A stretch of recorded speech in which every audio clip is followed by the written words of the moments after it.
all your fault, Mason. Kelly, I was just doing my job. You should have told me about the warrant so I could talk to Joe. I'm sure if you just gave him the chance, he would have come in voluntarily. You don't get where I am by taking foolish chances. Why don't you try a little compassion? The man was being sought on criminal charges, Kelly. Every action I took was well within my authority. I'm going to tell you something, Mason. If anything happens to Joe, I'm going to hold you personally responsible. If anything happened to Joe Perkins, he has nobody but himself to blame. Look, Kelly, he ran. The police gave him every opportunity to surrender. Joe is not a drug dealer. You both know that. Peter's right, Kelly. Innocent people don't run.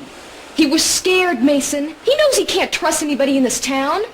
I'm beginning to think neither can I. Anyway, the only thing I care about right now is Joe's welfare.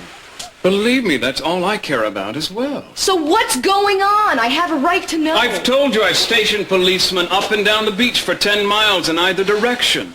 There's no way you could have paddled that surfboard to shore and not been seen.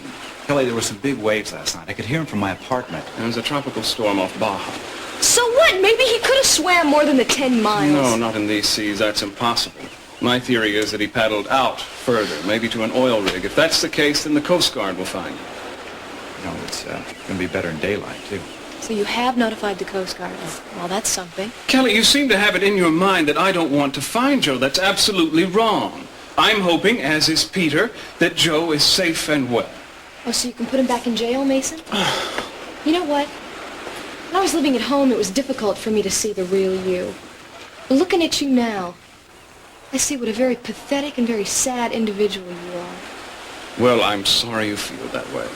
Not devastated, but sorry. Listen, until we know something definite, it's pointless to discuss this any further. Joe is alive. I know he is. And he's going to turn up somewhere. And when he does, he's going to be able to explain all these trumped-up charges. Well, for his sake, I certainly hope so. They found the drugs, Kelly. Planted somewhere by someone who hates him. That could be a lot of people. Yeah, present company included. Kelly, if that's an accusation... Look, you've done worse than this. Like last night, Mason. How did you know Joe was here at the snack bar? I've been wondering about that. Were you having me followed? Why didn't I think of that? Well, you were having Sally followed. Actually, Kelly, it was pure luck.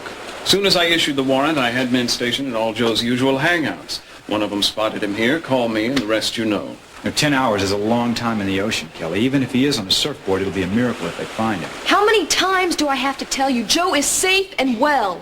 How can you be so sure? I just know. Look, Kelly, you're going to have to prepare yourself for the worst. Nope. I'm not going to listen to this, and I'm not going to let any of you tell me anything different.